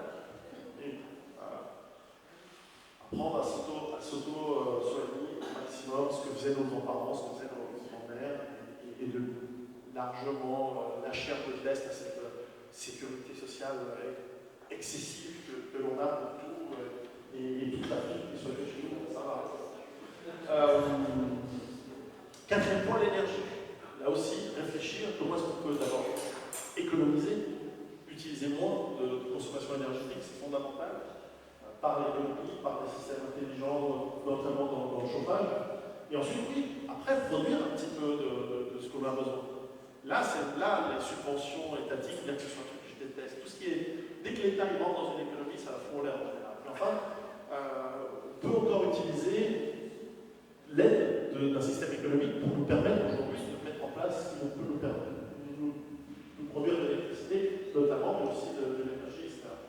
On a aussi la capacité, on devrait tous réfléchir à plusieurs systèmes au cas où, y compris si on devait revenir à des choses beaucoup plus simples et très très prosaïques, d'y réfléchir. Enfin, ça fait partie de l'autonomie intellectuelle. Point numéro 5, la connaissance. Connaissance dans le sens où nous sommes les héritiers de grandes civilisations, nous devons en être conscients et fiers. Ce ne sont pas les seules grandes civilisations dans le monde, enfin c'est la nôtre. Et nous devons, et c'est là où je prends souvent le contre-pied, ce que j'ai dit tout à l'heure, mais il y a un avantage dans l'immigration, c'est que ça nous permet de nous confronter avec d'autres civilisations, d'autres modes de pensée. Et lorsque cette immigration est faible, genre 1%, 2% dans un pays, ça nous enrichit. Sincèrement, ça nous apprend, ah oui, les Éthiopiens ils font comme ça, d'accord, c'est intéressant. Bon, ça m'intéresse pas, mais ça c'est intelligent. C'est plus intelligent que ce qu'on fait nous. Et comme ça, on s'enrichit et on apprend. Pas quand c'est 30% des gens, quand c'est 1% ou 2%. Bref, ces connaissances, cette civilisation, nous devons la transmettre à nos enfants. Et dans des situations de crise, nous risquons d'oublier. Donc nous avons une littérature, de l'art, il y a énormément de choses. Et l'avantage, c'est qu'aujourd'hui, on peut en partie les numériser, mais aussi simplement pas très cher. Un livre coûte rien aujourd'hui par rapport à ce que ça coûtait il y a un siècle. Nous pouvons garder certaines des grandes œuvres de notre littérature et les préserver pour nos enfants. Et leur apprendre. L'éducation de nos enfants dans ce cadre-là est fondamentale et très importante. Nous ne devons pas laisser l'éducation de nos enfants seulement à la déséducation nationale. Il faut vraiment s'en occuper, nous, et être très proche. Ce qui fait qu'on doit être désaliéné d'un système productiviste, on est tout le temps en train de bosser, on n'a jamais le temps de voir nos enfants. C'est notre première priorité pour ceux qui ont des enfants. C'est dur, je sais. Donc, les livres, mais aussi les compétences. Les compétences faisant partie, finalement, de la civilisation et des connaissances qui vont avec. Nous devons aussi réapprendre des métiers manuels, des métiers utiles. Déjà, ça nous permettra d'avoir des métiers pendant longtemps. Parce que je pense que quoi qu'il arrive, il y aura besoin de plomberie, quoi qu'il arrive, il y aura besoin de maçonnerie, quoi qu'il arrive, il y aura besoin d'ébénisterie, etc. Et c'est vrai qu'on va aller dans un monde où les métiers purement intellectuels vont être moins importants, je crois. Et sûr que si vous êtes banquier ou avocat, il peut être sage en plus, comme hobby, en minimum, d'apprendre des métiers manuels et utiles. Non, mais c'est bon, c'est important. Point numéro 6, la défense. Là, je vais faire une petite parenthèse dans la défense pendant 5 minutes, parce que souvent on me dit on n'a pas le droit de se défendre en France. Non, c'est faux, vous allez voir. Et de toute façon, on ne prend pas sa devoir de défendre sa famille et à lui, même son pays. La défense, c'est un ensemble de choses. D'abord, c'est un état d'esprit. Justement, c'est de comprendre que nous avons le devoir de nous défendre. C'est un devoir naturel. Et que tout être humain normalement constitué, de toute façon, il le fera. Pousser à bout, il va se défendre. Agresser, il va se défendre, normalement.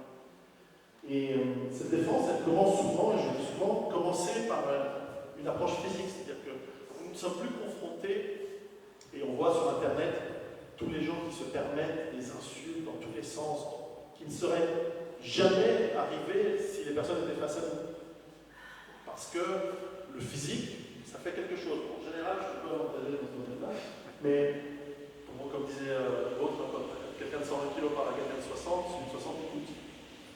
Ça m'intéresse. Vous dire Ah, voilà. Exactement.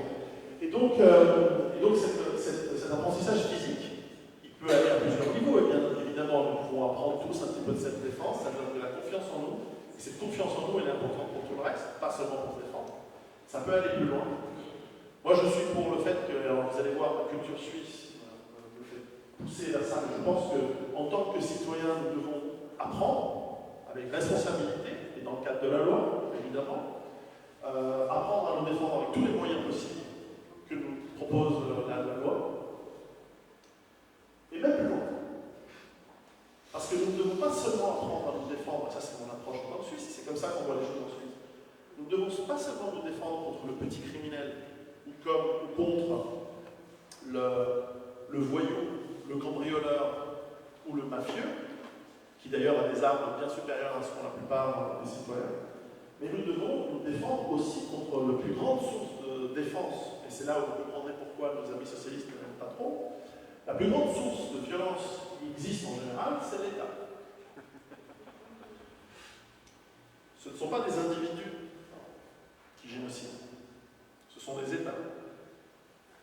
Ce sont des États qui enlèvent les armes du peuple et qui ensuite peuvent en faire ce qu'ils veulent, le mettre en esclavage ou le massacrer si cela est nécessaire. L'histoire nous donne des exemples multiples et nombreux. Alors, bien sûr, on connaît, ma famille, on a subi l'expérience de l'Allemagne, nazie, bien sûr, mais il y a aussi les soviétiques. Deux exemples de socialistes, national-socialiste allemand, bolchevique socialiste soviétique, russe. Mais enfin, il y a aussi l'esclavage, qui est une forme de violence souvent d'État. Ce sont des États qui permettent l'esclavage. Il y a parfois, même au Mexique, l'État qui s'attaque aux citoyens. Là, on a des Ukrainiens en Ukraine, etc. En Asie, c'est pas tout blanc, c'est partout dans le monde. Quand ils sont ciblés, je n'ai pas pris les exemples récents que l'on connaît tous. Ça, c'est au Cambodge. Les exemples plus récents, c'est au Pakistan. Là. Bref, à mon avis, le citoyen, enfin c'est la vie des Suisses en général, comme disait George Orwell, le fusil accroché au mur du pavillon fermé de l'appartement de l'ouvrier est le symbole de la démocratie. C'est notre devoir de faire en sorte qu'il y reste. Et, allez, je vais prendre 2 minutes pour vous raconter une histoire que j'aime beaucoup, mais l'origine de la démocratie, telle qu'on la connaît, telle qu'on la représente, c'est la Grèce antique. Et en Grèce antique, la démocratie n'est pas arrivée là par hasard. C'est pas qu'un jour quelqu'un s'est dit « Ah, ce serait génial que tout le monde ait un vote. » Parce que tout le monde est égal. Enfin, tout le monde n'est pas égal. Le grand de 120 kg, il va dire à un type de 60, c'est quoi ton histoire de démocratie? Parce que là, en fait, je préfère que ce soit moi qui décide. Oui, monsieur. La démocratie, elle existe à partir du moment où on accepte que tout le monde ait un droit de vote égal. Mais c'est pas évident, parce que pourquoi est-ce qu'on serait égaux? Il y a des beaux, des moches, des intelligents, des stupides, des riches, des pauvres, des efficaces, des pas efficaces, des paresseux, des travailleurs. Pourquoi est-ce qu'on serait égal? On est tous nés, et moi-même j'ai été éduqué dans ces idées d'égalité, de droits de l'homme, etc. Mais on ne se pose jamais la question. Pourquoi? C'est vrai que c'est pas facile d'y répondre. Comme disait Clint Eastwood dans ce film, Pour la lutte au crayon, dans la vie, il y a deux types d'hommes. Il y a celui qui a un flingue et celui qui creuse. Toi, tu creuses. À la fin, comme disait Mao, qui est un peu l'équivalent de Clint Eastwood pour la Chine, toute force politique est issue d'un canon de fusil. Donc, c'est la loi du plus fort. Mais pourtant, les Grecs, les Athéniens ont inventé ce concept que c'est pas les seuls, parce que Sparte c'était une démocratie aussi, etc. Les Grecs avaient cette idée. En fait, ça vient de la technique militaire de l'époque, qui est la phalange. Très efficace pour l'époque, un truc qui massacrait les armées moins bien équipées, moins organisées de l'époque. La phalange, qui est en fait la légion romaine, à la source de la légion romaine. La légion romaine, c'est une phalange mieux organisée. L'idée de la phalange, c'est que chaque homme a une grande lance et un bouclier. Et comme le bouclier ne vous protège pas entièrement, sinon vous ne pouvez plus utiliser votre lance, le bouclier protège la moitié de votre camarade à votre gauche, qui lui-même a une lance et un bouclier, qui protège le camarade à sa gauche, etc. Et tout ça évidemment en profondeur, avec une certaine profondeur de trou.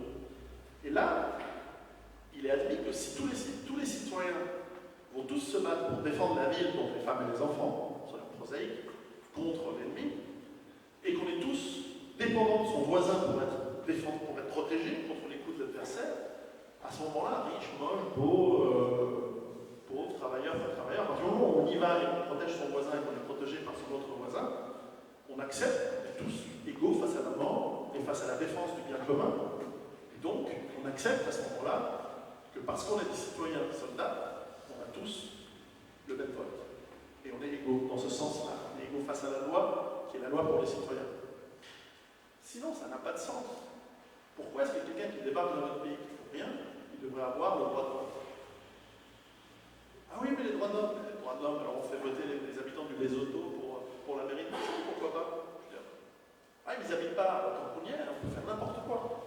Donc il faut revenir à des choses simples. Et qu'est-ce qu'on voit? On voit que dans les pays en conflit, là c'est là où je descends, de plus en plus face à l'adversité, face à des États qui disparaissent ou qui deviennent fous, ça arrive, s'organise en milices, etc. Donc je comprends que ça peut choquer certaines personnes.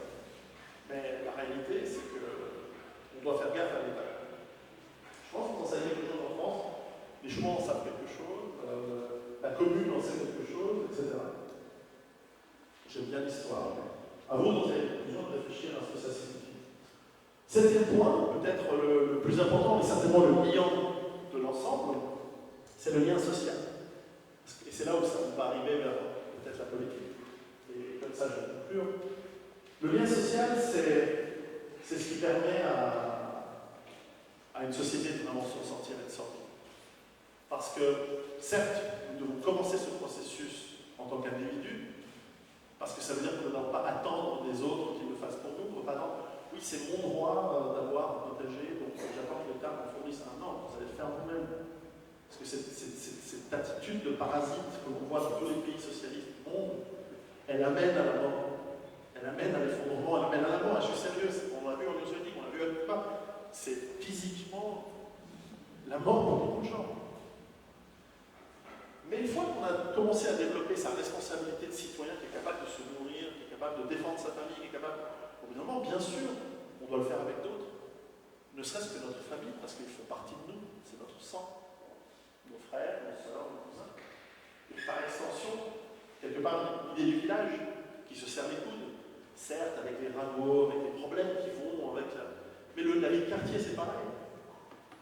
Moi, j'ai cette image de mon village natal en Italie, là où j'allais quand j'étais petit en Italie, chez mes grands-parents, où, certes, tout le monde savait tout sur tout le monde, c'était un peu embêtant, mais là, il n'y avait pas besoin de crèche, de garderie, tout le monde s'occupait de tout le monde filait le goûter aux gamins quand ils étaient là, et il y avait un contrôle, et ça fonctionnait très très bien. Et ça fonctionne à l'image d'un quartier. Ça existe encore, je suis sûr que ça existe encore à Marseille. Et on doit reconstruire ces liens. Alors, dans les montagnes, c'est dur pour une fois, parce qu'on voit beaucoup. Moi, je ne suis pas très porté sur la voie, enfin, on doit recréer ce travail de contact, de lien les uns vers les autres. Mais ça, c'est du vrai lien, c'est pas du lien obligé, qui nous est forcé par l'État avec l'argent des autres. C'est du vrai lien. Ce qui permet d'ailleurs une sécurité sociale. Puisque quand il y a du vrai lien, on ne pose pas les vieux comment s'appelle le mortoir, le mouroir, les maisons de retraite. On s'occupe des enfants, on s'occupe des personnes âgées. Là, il n'y a pas besoin de chômage, de retraite. Enfin, on revient sur un monde plus basique. Ça ne veut pas dire qu'au-dessus, on peut construire des filets sociaux. Pourquoi pas? Mais pas pour n'importe qui et tout. Parce qu'au bout d'un moment, ça ruine les pays, par la taxation, par inévitable, qui va avec des dépenses inconsidérées, qui sont clientélistes tôt ou tard. Ça veut probablement dire qu'on va retrouver des formes de spiritualité. C'est un athée qui le dit, en tout cas un agnostique. Je pense qu'on va vers un monde où ce sera tellement dur qu'on va redécouvrir la puissance du lien aussi spirituel entre les gens, et avec, si on peut dire, on va prendre un mot neutre, le cosmos, c'est-à-dire qu'on va retrouver que les cycles naturels, parce qu'on n'a pas des tomates en hiver, parce qu'on n'a pas du raisin en mars, etc., l'Afrique du Sud, ces cycles naturels, ils ont une importance. Il y a un moment où on sème, et on célèbre et on fête ça. Il y a un moment où on récolte, et on fête et on sème ça. Il y a un moment où on se réunit, et on fête parce que l'hiver est passé, qu'une année nouvelle commence, et on est content pleinement. On va retrouver ces cycles, et c'est fondamental qu'ils soient liés avec une spiritualité. Alors moi, j'espère une spiritualité un peu saine, mais en tout cas, on va avoir plus de spiritualité, je crois.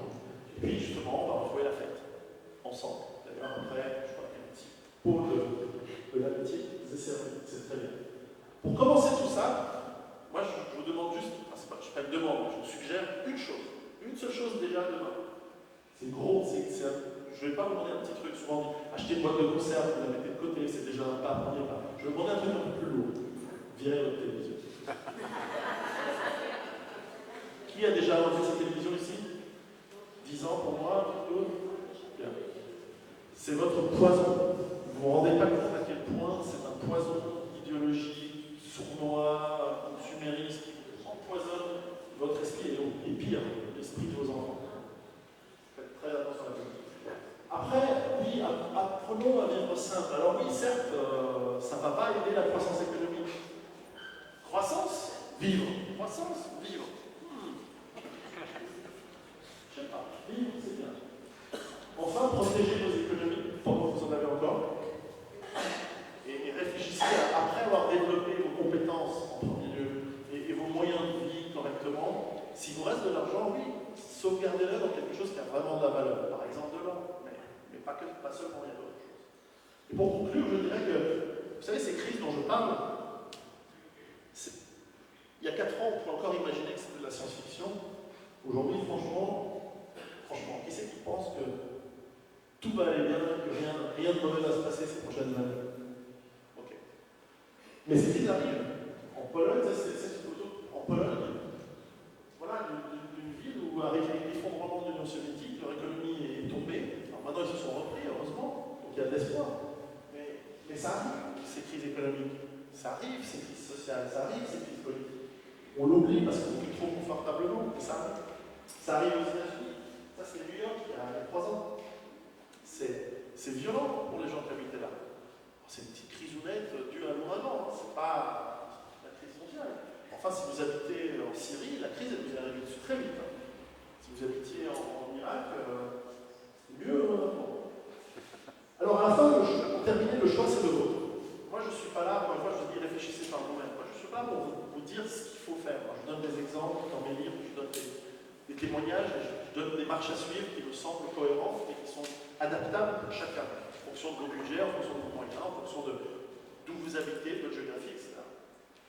À la fin, le choix, c'est le vôtre. Vous pouvez soit continuer à dire non, mais finalement, je me complais, être un patachon et je ne change pas. Ça, c'est un extrême. L'autre extrême que je ne conseille pas non plus, c'est de devenir totalement parano et totalement excessif. Quoi qu'en pense certains, j'ai l'impression que j'ai un discours, certes pas réjouissant, mais qui reste dans des procédures raisonnables. Après, on peut tous le parler de quelqu'un d'autre. Hein, et qu'à la fin de ce processus, on apprend à redevenir des citoyens responsables, on apprend à devenir des adultes responsables, on apprend à retrouver le bon sens, on apprend à retrouver une vie meilleure. À la fin de ce processus, oui, peut-être qu'il y aura des moments très très difficiles à passer, mais à la fin du processus, pour nous et pour nos enfants, l'objectif, c'est de découvrir peut-être un monde plus sain, monde meilleur et un monde où on pourra vivre sincèrement mieux et avec plus de bonheur. C'est pas la panacée, mais peut-être qu'on le découvre. Certainement, dans mon cas, le fait d'avoir changé de métier, de vivre plus à la campagne avec ma famille plus proche et mes amis, c'est juste extraordinairement mieux que la vie que j'avais avant. Donc, réfléchissez-y. Moi, je vous dis, tirez votre thème quand même. Mais réfléchissez à ce que vous pouvez faire, digérez cela, ne vous suicidez pas ce soir. J'ai jamais eu de suicide, personne ne peut se plaindre. Mais enfin, réfléchissez et surtout, à la fin, agissez. Et avec ça, je vous remercie beaucoup.